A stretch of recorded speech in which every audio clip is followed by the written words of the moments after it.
What I want to do in this video is explain what parallax actually is, and then try to visualize what the parallax would be like in the context of observing relatively nearby stars. And then in the next video, we're going to think about how we can use the parallax of nearby stars to figure out how far they actually are away from us.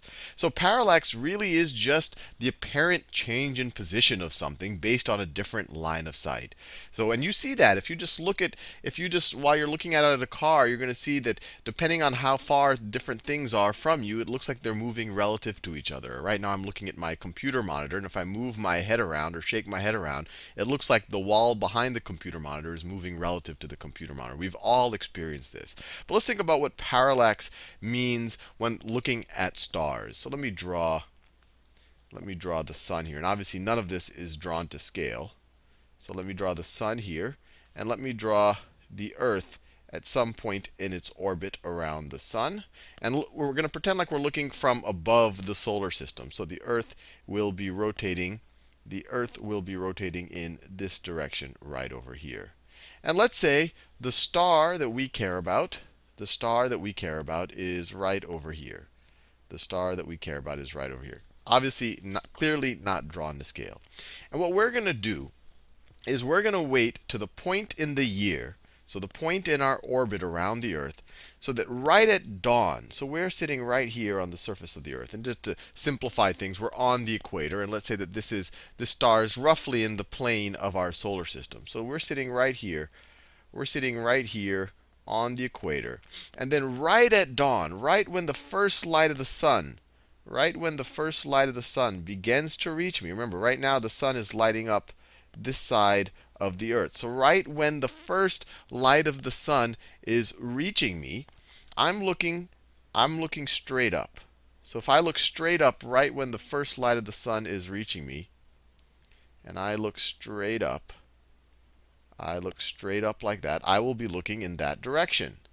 Now, so let's say that direction that I'm looking at is this direction right over here. So let's say that this, and then let me make it clear. This is a separate part of the diagram here. This isn't the diagram of the, maybe I'll do it over here. So if the night sky looks like this, the sun is just beginning to rise on the horizon. If I look straight up, I'm looking in this direction.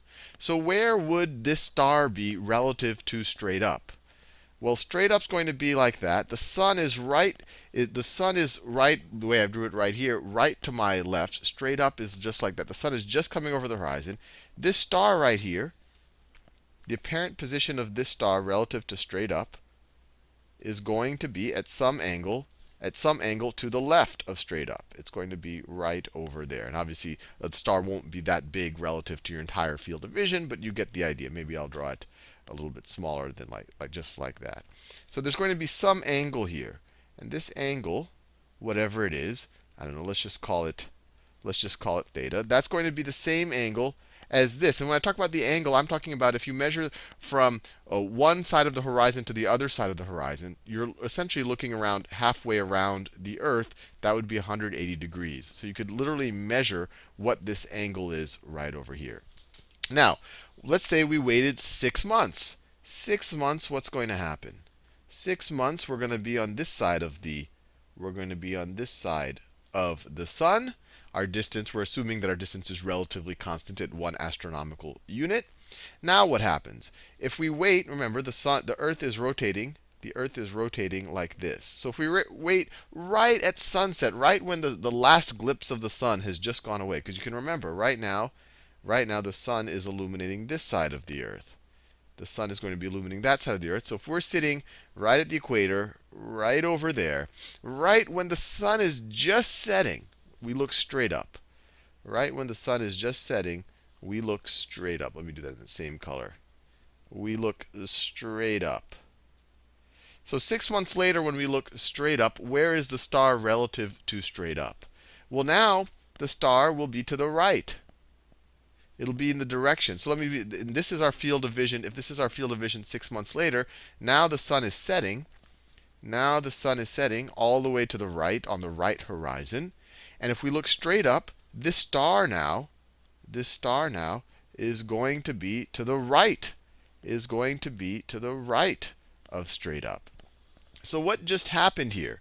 Well, it looks like relative to straight up, and we're looking at the exact kind of position of the Earth. We're looking in the same straight. We're making sure that we're picking times of year and times of day where straight up is the same direction. We're looking in the same direction of the universe. It looks like the position of that star has actually shifted. And if this was, let's say this is the middle of summer, and that this is the middle of winter. Doesn't have to be. It could be any other 2 points in time 6 months apart. Then when we look at this star in the summer, it's going to be over here. Summer, it's going to be right over there. When we look at the star in the winter, it is going to be over here. And in general, for any star, especially stars that are in the same plane as the solar system, you can find 2 points in the year where that star is at a kind of a maximum distance from center. And those are the two distances, those are the 2 times of year that you'll want to care the most about, because it'll be most interesting to measure this angle. And I want to be clear. This angle here is going to be the same thing, as this angle there. You can see it's symmetric this way. I mean, this is whatever this angle is going to be, and you could look at this. This is kind of this is an equilateral triangle. Or, no, sorry, this is an isosceles triangle. Whatever this distance is from here to here is going to be the same as this distance from here to here. And so this angle is going to be equal to that angle, and that angle is going to be equal to that angle.